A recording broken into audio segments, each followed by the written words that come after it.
decidí hacer esto en 2 partes para poder distinguir una temática de otra. Voy a hablar de rumiación, como ya lo había publicado en el canal, y en esta primera parte te voy a explicar qué es la rumiación. ¿Alguna vez has escuchado o tú has dicho, no, yo me la paso pensando, me la paso piense y piense, todo el tiempo estoy pensando? Bueno, tiene que ver con rumiación. Y en este video vas a aprender qué es la rumiación, qué tipos de rumiación hay y cómo identificar si a ti te está pasando. Y en la parte 2 voy a hablar específicamente de los tipos de rumiación que se asocian cuando hay limerencia. Ya va a ser muchísimo más sencillo identificarla de entrada, pues la rumiación, y ya en segundo lugar decir, ok, este tipo de rumiación ya es limerente o es otro tipo de rumia. Entonces, pues vamos para allá. Primeramente, la rumiación. Depende a qué autores leamos, vamos a encontrarnos diferentes definiciones. Si bien este concepto no es tan antiguo, sí que podemos encontrar varias definiciones. En general, la rumiación se puede entender como un patrón de pensamiento repetitivo. Eso es una cosa básica, es repetitivo. Autores como Martin y Tesser definen la rumiación como un tipo de pensamiento consciente, repetitivo y enfocado en un tema particular que ocurre aún en ausencia de, vamos a decir, estímulos ambientales. Por decir, no tiene que haber un disparador externo para que comience la rumiación. Yo puedo estar rumiando sobre algo que me pasó hace 2 años, aun y cuando no hay nada alrededor mío que me recuerde a eso que pasó hace 2 años. Simplemente yo me pongo a pensar activamente en eso. Martin y Tesser también sugirieron que la rumiación puede ser negativa o positiva. Y bueno, esto es como una definición breve de ellos dos, de estos autores. Ahora, también tenemos la definición de Segerstorm, Stanton, Alden y Shortridge. Ellos definieron la rumiación como un pensamiento atentamente, repetitivamente y frecuentemente sobre uno mismo y sobre el mundo.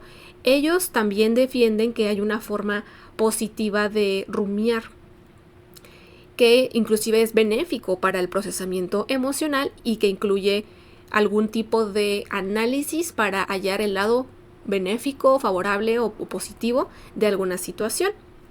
Y esto también lo menciona un poco Watkins. Ahora, otras definiciones de rumiación tratan más sobre un tipo de pensamiento que es negativo y que puede estar centrado tanto en experiencias internas, como por decir dolor. El dolor es una experiencia interna, o el malestar en general o la incomodidad personal, tanto como en experiencias externas, por decir, haber experimentado un asalto. Otros autores como Broadshot, Gehring y Thayer dicen que este pensamiento perseverativo o constante es un tipo de pensamiento que es repetitivo y enfocado en estresores, es decir, estos autores se enfocan en que la rumiación es necesariamente sobre algún evento estresante. ¿Qué puede ser un evento estresante? Pues retomando el ejemplo del asalto, puede ser una pelea, más bien que discusión, una pelea con alguien, cualquier experiencia externa que se experimente como estresor, es decir, que te va a despertar este cortisol, es una sustancia que se libera cuando enfrentamos algún tipo de estrés, por más mínimo que sea, no tiene que ser el gran evento para que se libere cortisol. Bueno, y luego tenemos otros autores como Gehring y Watkins, que definieron a la rumiación como un pensamiento negativo y repetitivo, pasivo y relativamente incontrolable. Y que generalmente va a tener contenido negativo, es decir, Gehring y Watkins ya nos dicen que la rumiación es necesariamente pensar cosas negativas. Así que en general todavía no hay un consenso entre la comunidad de investigación en psicología de la rumiación.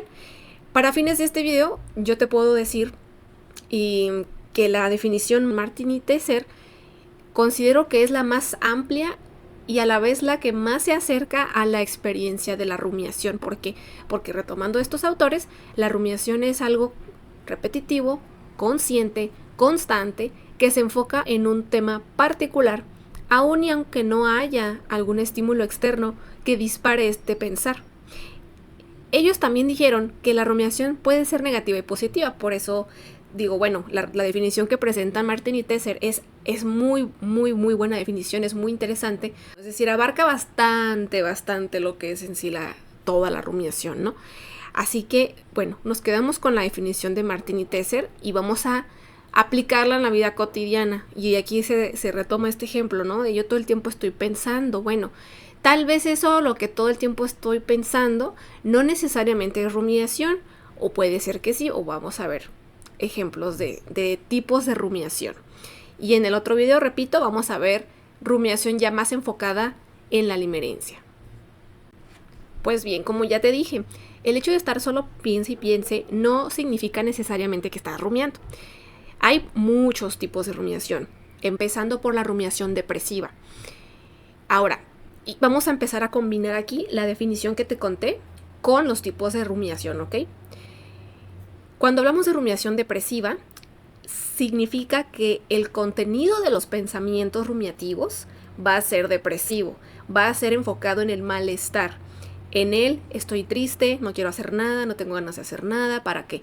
Aquí obviamente habría que retomar un poco qué es la depresión, ¿no? Y aunque aquí no es el tema de este video y no voy a ahondar en detalles de la depresión y su diagnóstico, sí que podemos hablar de que existe una pérdida de placer y de disfrute con las actividades que antes te causaban placer y disfrute, y también en alguna medida existe una pérdida del sentido de preguntarse, bueno, ¿y para qué? ¿Para qué me levanto? ¿Para qué voy? ¿Para qué salgo? ¿Para qué trabajo? Es decir, empieza a haber un desinterés generalizado, pero cuando ya estamos hablando de una rumiación depresiva, quiere decir que este tipo de contenido ya está más generalizado a los pensamientos rumiativos, es decir, esta pérdida de sentido, esta pérdida de placer, inclusive la falta de energía, que también es característica de la depresión, va a traducirse en pensamientos de tipo rumiativo, depresivos, es decir, me centro en mi malestar, me centro en que no tengo energía, para qué voy, no tiene caso, cuál es el punto, cuál es el chiste, y ese va a ser el tipo de pensamiento, haya o no haya un estímulo en el exterior. Entonces, este tipo de rumiación, puedes decir tú, bueno, yo tengo un diagnóstico de depresión, ok, pero no por eso vas a tener rumiación depresiva. Puede ocurrir el caso contrario, que no tengas un diagnóstico más bien de depresión y que tengas rumiación depresiva.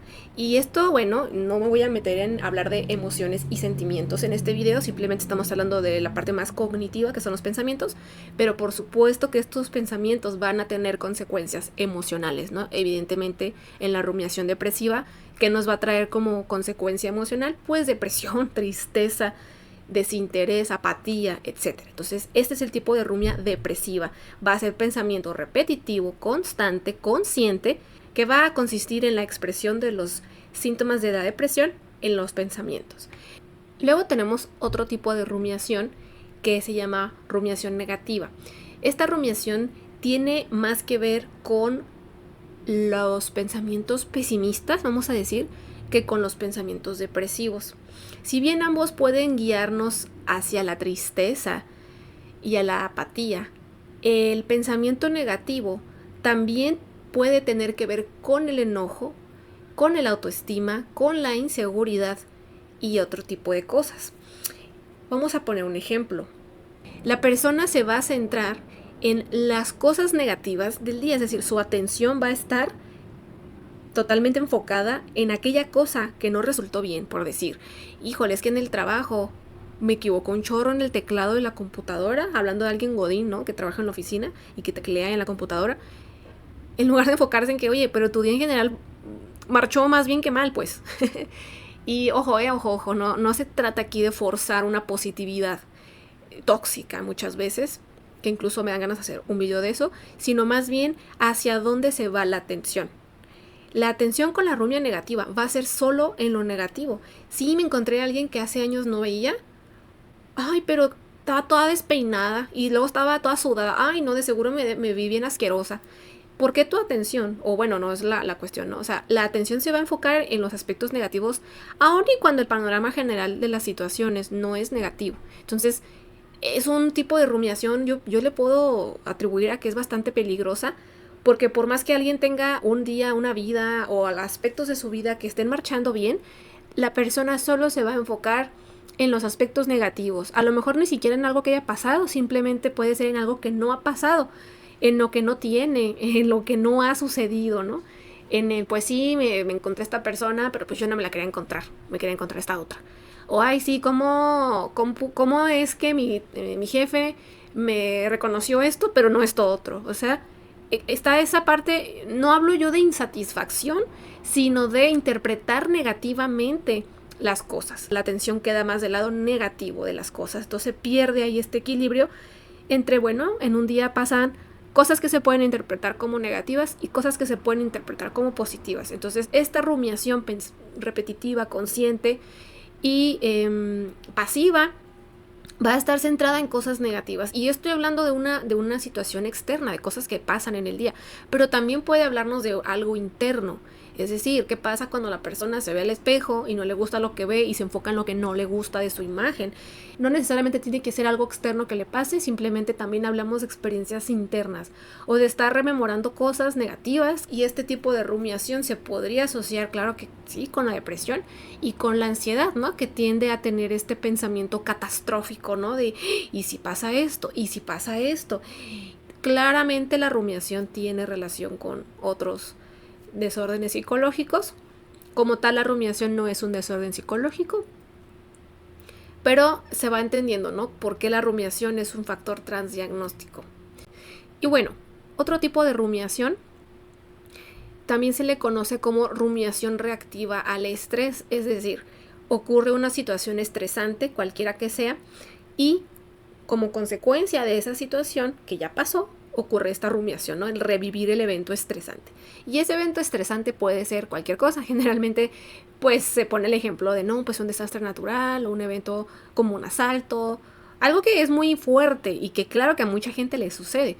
Pero también hay eventos estresantes en menor escala de intensidad que igualmente son estresantes, como pudiera ser alguien que tiene pánico escénico, pues ese día hubo un concurso y tuvo que ir a concursar, no era opcional participar o no. Es una situación estresante, ¿no? Y puede ser que ya que sucedió ese concurso, incluso días después, semanas después, la persona esté pensando y pensando, rumiando, ¿verdad? Sobre esa situación de, ay, no, y luego se rieron de mí, o de seguro me vi bien tonto, y va a ocurrir esta situación de estar, ya pasó, y seguir pensando repetitivamente sobre aquello. La rumiación positiva. Bueno, esta rumiación es una de las que casi no se habla, pero que se le puede ver, por ejemplo, en la limerencia. Y en lo que, bueno, no es lo mismo que soñar despierto, aunque está muy, muy, muy de la mano y está muy cerca. Porque soñar despierto ya implica muchas veces fantasear. Pero la rumiación positiva puede guiar a la persona a actitudes como la gratitud, por ejemplo, la alegría e inclusive la felicidad del momento. ¿Qué significa este tipo de rumiación? Pues vamos a tomar el ejemplo de la rumiación negativa, en donde, bueno, si aquí en esta rumiación negativa la persona solo centraba su atención en aspectos negativos, bueno, en la rumiación positiva va a ocurrir este otro lado, ¿no? De la balanza, y se va a enfocar en lo que sí tiene, en lo que le salió bien, en lo que le gustó, en lo que le alegró. Y tiene que ver con este optimismo, ¿no? Si la rumiación negativa tiene que ver con el pesimismo, la rumiación positiva tiene que ver con el optimismo. De una situación también neutral, un día de trabajo, la persona fue, trabajó, tecleó, regresó a su casa, comió, puso una película, puso música, la persona va a estar rumiando. Recordemos que estamos hablando aún de rumiación, y no por ser positiva significa que es funcional todo el tiempo. La rumiación positiva, claro que también puede llegar a ser disfuncional. Entonces, en el contexto del día de trabajo, dices, oh, pues qué padre, ¿no? Qué chido. La persona rumió solamente sobre aspectos positivos de su día. No, pues que el jefe me felicitó. Me encontré a una persona que ese tiempo no veía. Comí algo bien rico. No, hombre, qué a gusto estoy en mi vida gracias a que mi vida es así. Soy muy agradecido y estoy feliz con lo que tengo y bla, bla, bla, bla, bla. Y no agradecer siempre, pero es una sensación de alegría. Ahora, ¿cómo pudiéramos hablar de que esta rumiación positiva podría ser disfuncional? Cuando la persona evidentemente tiene un problema o pasa algo malo, le está pasando algo, pues es que no malo, perjudicial es la palabra correcta, más adecuada. Y la persona va a enfocarse solamente en lo positivo. Por ejemplo, ¿qué sucede si existe violencia en algún vínculo que esta persona tenga? no necesariamente de pareja, un vínculo familiar o una amistad que constantemente abusa de esta persona. Y vamos a llevarlo a un ejemplo más extremo. Sí, es una relación de pareja violenta, la pareja la insulta, la ofende y la ha llegado a golpear. Bueno, si hablamos de una rumiación positiva, la persona se va a enfocar solamente en los aspectos bonitos, agradables y positivos de su relación. Es decir, selectivamente va a ponerle atención a las cosas positivas y toda la violencia la va a dejar de lado. Es decir, mi atención está en lo bonito y en lo positivo de mi relación, aunque sean muy pocos los momentos de cosas donde no ha habido violencia. Inclusive no hablemos de que sea positivo en sí, sino que simplemente no hay violencia. Es algo neutral, ¿no? Este periodo entre episodio y episodio violento es un episodio de calma. No necesariamente que pasen cosas buenas, simplemente es calma. Pues puede ser que esto sea interpretado como algo positivo y que la persona que tenga esta rumia positiva interprete esos momentos neutrales como, ay, qué padre mi relación, es que sí tenemos nuestras malas rachas, pero todo bien, nos amamos, etcétera, etcétera. Entonces, claramente la rumiación positiva puede ser disfuncional, dependiendo mucho del contexto, mucho. Y en muchas situaciones, claro que va a ser un mecanismo que va a ayudar a la persona a lidiar con situaciones. Claramente es un mecanismo que ayude a proteger a la persona. Sí, una forma más llevadera de tener su día a día. Muy bien, luego tenemos otro tipo de rumiación, que es la rumiación reflexiva. Este tipo de rumia va a centrarse nuevamente este pensamiento repetitivo, constante, consciente, pero en pro de responder preguntas. Generalmente la rumiación reflexiva busca algún sentido a lo que sucede, a lo que sea que esté pensando la persona. ¿Por qué? ¿Para qué? ¿Esto qué significa? Etcétera. Generalmente son más en torno a estas tres preguntas que acabo yo de plantear. La causa o lo que va a desencadenar la rumiación. Y esto igual puede aplicar en muchos contextos. Por ejemplo, ¿no? De que la persona fue a un restaurante y el mesero la trató muy mal, ¿no? La trató muy mal a la persona, no le hacía caso, grosero, etc. La persona ya en su casa puede ponerse a pensar sobre eso que pasó con el mesero o la mesera y preguntarse, ¿pero por qué me trató así? ¿Será que yo traté mal al mesero y por eso me trató mal? ¿O será que algo vio en mí que le cayó mal? ¿Por qué me trató mal? ¿Y qué significa que me haya tratado mal? ¿O será que ese lugar los meseros todos son así? Es decir, la persona va a analizar, va a buscar respuestas a ese por qué pasó. No necesariamente quiere decir que va a llegar a una respuesta, o al menos a una respuesta satisfactoria, sino que se va a quedar en este ciclo de pregunta y respuesta probable, pregunta y respuesta probable. Es decir, yo puedo formularme muchas teorías, muchas hipótesis acerca de por qué el mesero me trató mal, pero la verdad es que con certeza no lo sé. No lo sé a menos que yo le pregunte al mesero. No hay manera de saberlo. Entonces todo lo que va a estar pasando aquí es que solamente la persona le va a estar dando vueltas y vueltas y vueltas. Y esto aplica en un chorro de situaciones. Yo lo he visto pasando. Es que bueno, la rumiación está muy normalizada, entonces es muy común y pasa mucho que las personas se queden pensando en, oye, ¿por qué pasó eso? ¿Y eso qué significa? ¿Por qué me dijo esto esta persona? ¿O por qué hizo esto? A veces las personas hacen cosas que no entendemos o dicen cosas que no entendemos por qué no la están diciendo, y en un sentido de genuinamente no entender por qué te lo está diciendo, o al contrario, que es una desagradable sorpresa lo que te está pasando con esa persona y decir, ¿qué pasó? ¿Qué hizo que esta persona me trate así o me diga esto? Tanto para bien como para mal. Es decir, porque alguien que le caigo mal de repente me trata bien, o porque alguien que ni fu ni fa, ni me pela, ni la pelo, ni me topa, ni la topo, porque de repente me empieza a hablar. O sea, preguntas que jamás obtendrán respuesta, ¿está claro? Ok, polilla. Pero retomando de qué se trata la rumiación, va a ser un pensamiento circular. No vas a dejar de preguntarte y no vas a dejar de generar muchas hipótesis sobre el por qué o para qué o qué significa.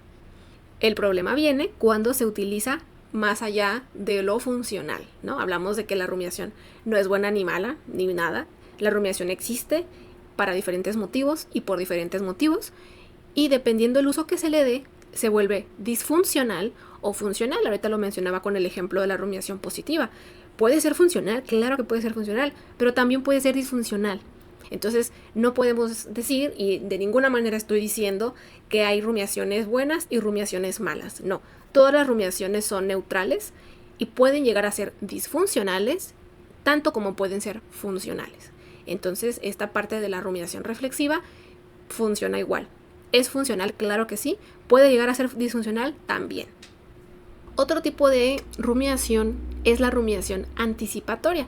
Y esta rumiación va muy de la mano con la ansiedad, porque la ansiedad es mucho sobre también anticiparse a las cosas que puedan pasar, bien porque queremos prevenir una catástrofe o quedar como estépedes, o porque queremos evitar que pase algo que no queremos. Entonces, este tipo de rumiación va muy encaminada por ahí. ¿Cómo puede verse esta rumiación o cómo puede entenderse? Bueno, voy a tener mañana una presentación, una exposición, voy a ver a esta persona, tengo una entrevista, voy a visitar a mis tíos. ¿Qué les voy a decir? ¿Yo qué voy a hacer? ¿Y si pasa esto? ¿Y si pasa esto? ¿Y si pasa esto?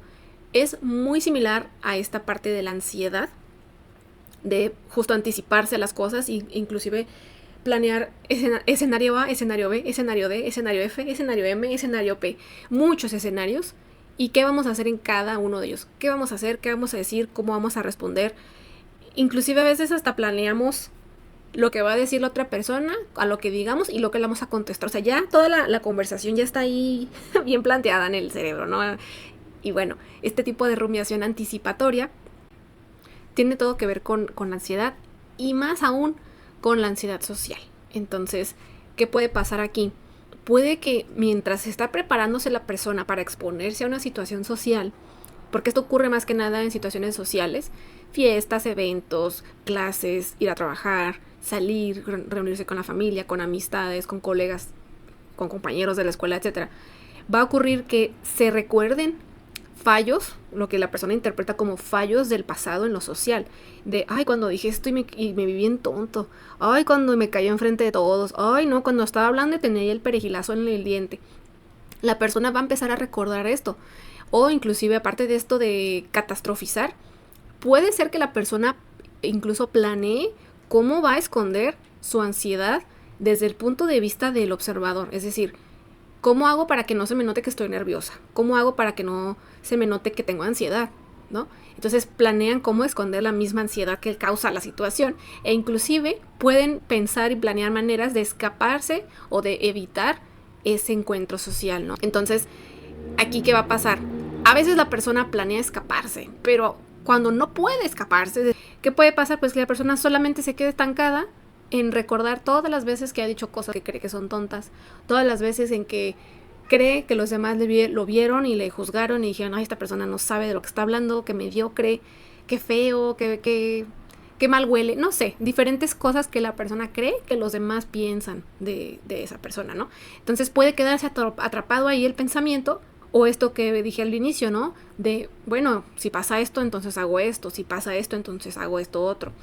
Puede ser que no llegue a ese punto y solamente se quede en, ok, mañana tengo esta situación social, va a valer madre, ya voy a decir tonterías, me van a ver como que estoy bien tonto y voy a acordarme de todas las veces en que, según yo, he quedado como tonto. Entonces, este tipo de rumiación está muy, muy ligada a la ansiedad, sobre todo a la ansiedad social, pero, nuevamente, puede ser funcional o puede ser disfuncional. Hay situaciones donde sí es algo favorable y funcional, más que nada funcional, anticiparse a algo y actuar en consecuencia. Es decir, cuando estamos planeando un viaje, nos conviene planear qué vamos a llevar, qué no vamos a llevar, qué no queremos que se nos vaya a olvidar, no sé, documentos personales, identificación.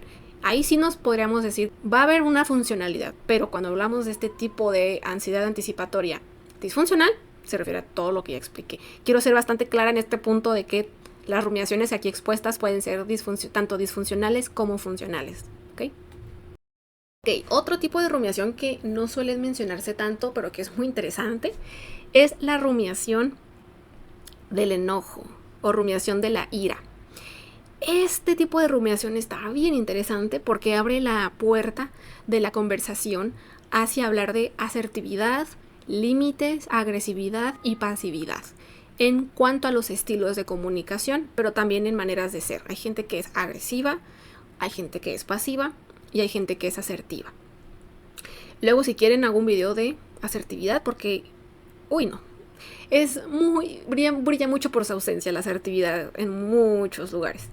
Pero bueno, el punto de sacar esto de la asertividad y todo ello tiene que ver con que la rumiación de la ira ocurre cuando vivimos una situación que nos molestó, pero difícilmente la expresamos. Es decir, me enojo y me quedo pensando en cómo me enoja esta situación, en qué injusto fue, en que esa persona se mamó, abusó, se pasó de lanza.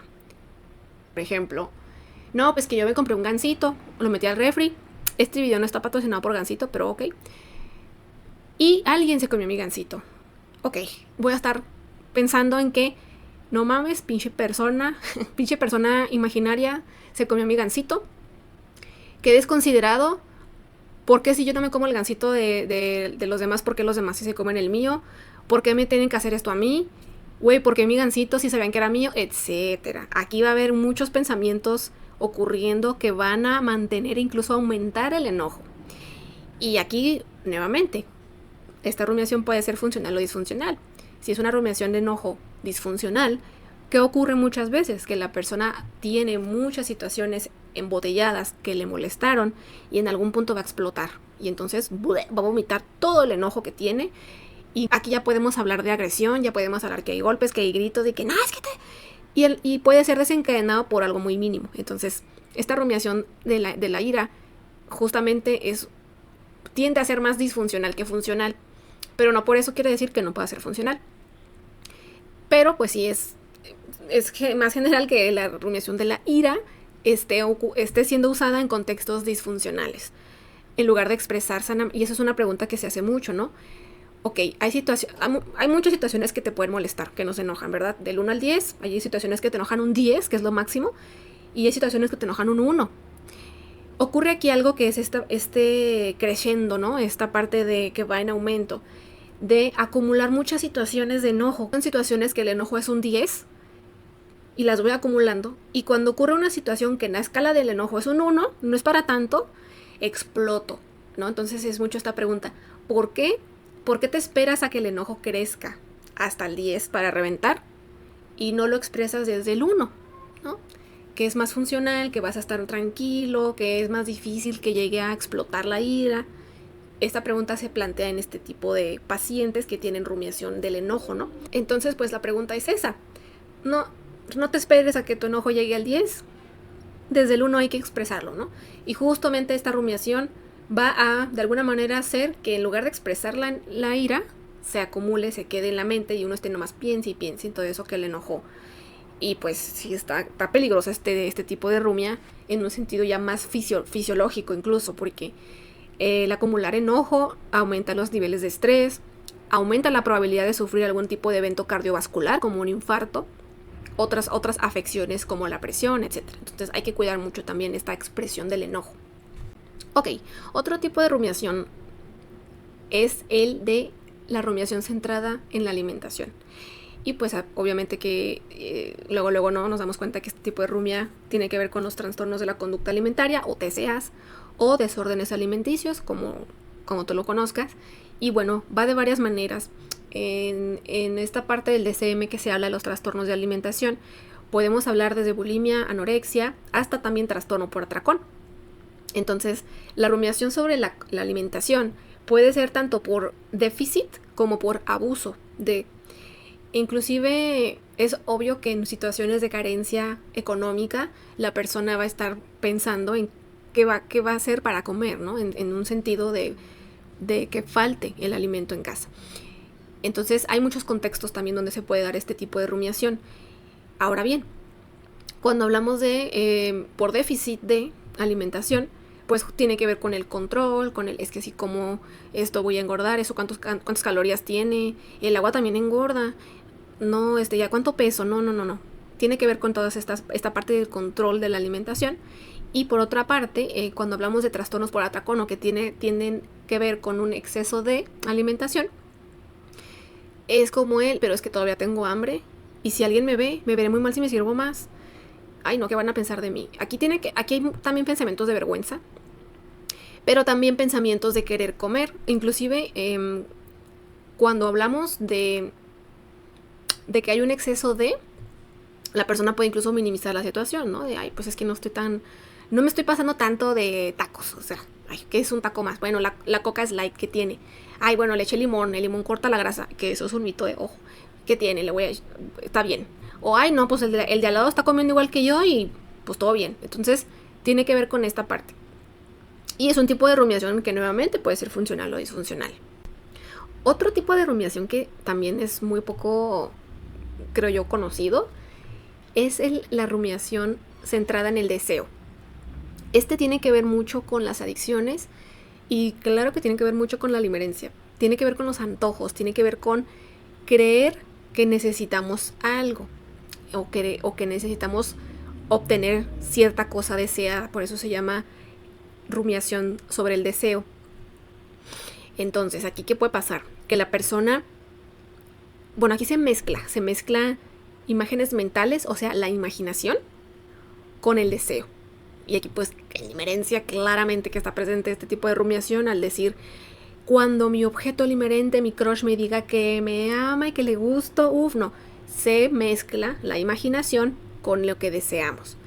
Y se habla mucho de adicciones y de antojos, justamente porque ¿qué sucede cuando una persona adicta, digamos, al alcohol o al cigarro o a alguna otra sustancia, se le retira esa sustancia por algún motivo? Va a estar deseando esa sustancia, claramente, ¿no? Y va a estar pensando, rumiando acerca de eso que desea y de cómo puede hacerle para conseguir esa sustancia. Pues es este deseo constante, este antojo constante, pero no antojo de comida solamente, sino ahí se me antoja una cerveza, se me antoja un cigarro, o ay, cómo quisiera estar con esa persona, el objeto limerente, ¿no? Hablando de. Y pues nuevamente puede ser disfuncional porque puede aplicarse a un contexto que no implique alguna adicción, ¿no? Simplemente se me antojó un helado, pues voy por un helado. O en un contexto disfuncional, pues hablamos de estas adicciones y todo ello, ¿no?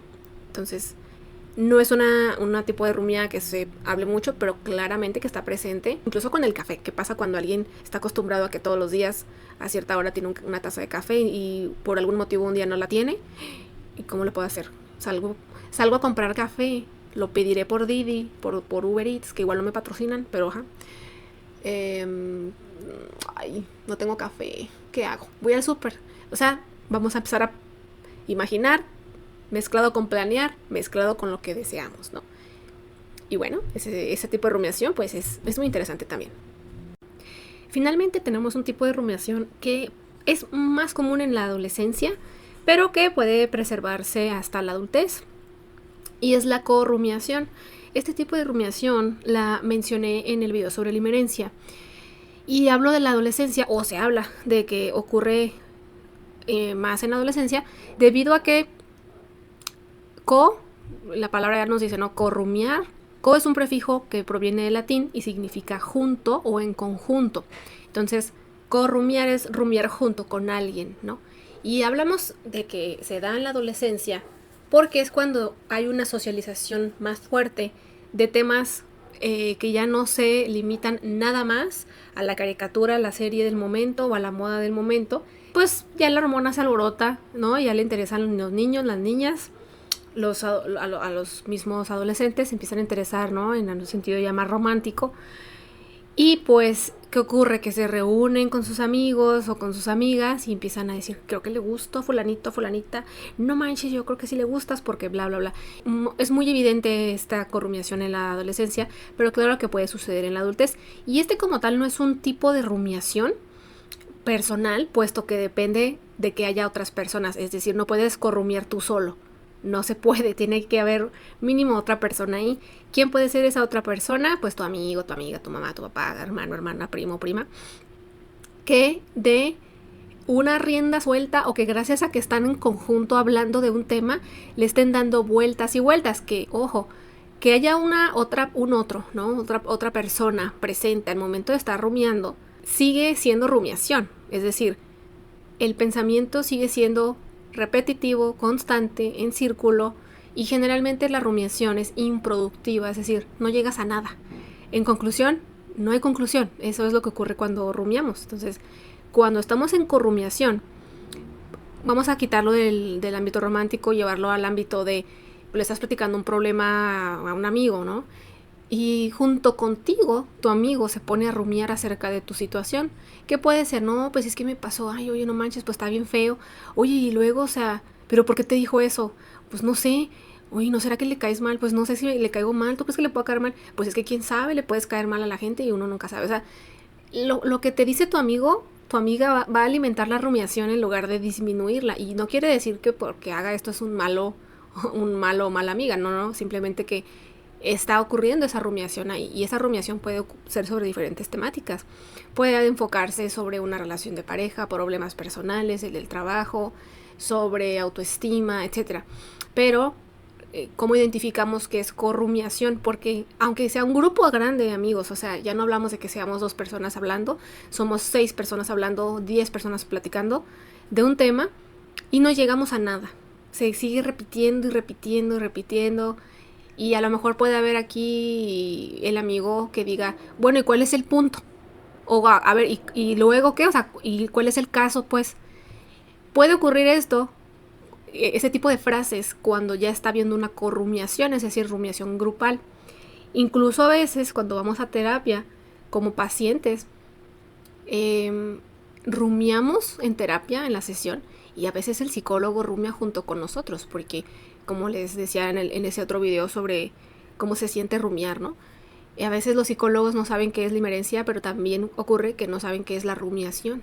Entonces, aunque no es un concepto nuevo de hace 2 años, pues sí podemos decir que es relativamente nuevo en su existir como constructo, ¿no? Y bueno, esto a veces no depende o sea, no tiene que ver con la amistad en sí, no tiene que ver a veces tanto con la persona en sí, sino con lo que está sucediendo en la interacción. Es decir, no significa que cada que hables con esa amistad se la pasen corrumiando. No quiere decir eso, simplemente que a veces ocurre este fenómeno de corrumiar, empieza en la adolescencia, prevalece en la adultez, y a veces es un estilo de comunicación que ocurre en un círculo social, es decir que pues se cuente lo que se cuente en el círculo social, o con una sola persona, o con una familiar, o alguna otra persona X con la que platiques, puede ocurrir que se le dé vueltas y vueltas, y la persona así sea, o sea, no llegue a nada, o no haya un tipo de comunicación que te inste a tener una conclusión, o a tomar algún tipo de acción. Si no te lleva a esos caminos, y se queda en la mera especulación, y de los círculos, si no llegan a nada, entonces estamos hablando de que ya es un estilo que prevalece en esa dinámica, pero pues no es el punto de este video. Y bueno, a manera de resumen, y también es una manera de entender la rumiación que de alguna forma junta y sintetiza a los estilos de rumiación que mencioné en este video, podemos hablar de que hay una forma de entender la rumiación como intrusiva, deliberada, negativa, reflexiva. El tipo de rumiación ya intrusiva es cualquier tipo de rumia, o sea, puede ser rumiación depresiva, negativa, positiva, relacionada al estrés, reflexiva, del enojo, y es algo, intrusivo, ¿no? Su mismo nombre lo dice, que ocurre en cualquier momento random del día, cuando te estés bañando, cuando te vayas a dormir, cuando estás comiendo, estás haciendo otra cosa y ¡pum!, te llegan los pensamientos, ¿no? Y esos son pensamientos que llegan y no se van, ahí se quedan. Y por más que tú digas, bueno, sí, ya no quiero pensar en esto, sigue y sigue y sigue y sigue ahí. Ahí hablamos ya de un tipo de rumiación intrusiva. Y esta rumiación intrusiva se puede combinar con todos los otros tipos de rumiación que te mencioné en este video. Y lo mismo con la deliberada. Tú puedes intencionalmente, deliberadamente, ponerte a pensar sobre algo que te enojó, sobre una situación de estrés que te pasó. Puedes ponerte anticipadamente a pensar en qué vas a hacer en esa situación social. Puedes ponerte a pensar en, bueno, ¿y qué sentido tiene? ¿Para qué voy? No, ni siquiera me la paso bien, ¿no? En esta rumiación depresiva, o el enfocarte en lo negativo de algo con la rumiación negativa. Y bueno, la deliberada, pues su nombre mismo lo dice, es intencional. Tú te pones a pensar deliberadamente en alguna situación, pero con estas características que ya dije al principio del video y que quiero que queden bien claras, que es este pensamiento repetitivo, constante de un tema específico, aunque no necesariamente haya un estímulo externo que te haga pensar en ello. Puede ser un estímulo tanto externo como no serlo, incluso pues si hablamos de que no es un estímulo externo, pues es porque va a ser un estímulo interno, ¿no? Que uno mismo es el que va a evocar esos pensamientos. Entonces, estos dos estilos involucran a todos los demás. Luego, estas dos categorías, intrusiva y deliberada, también las manejan Martin y Tesser. Y también hay otra manera de entenderlas por el tipo de contenido, que puede ser un contenido negativo y un contenido reflexivo.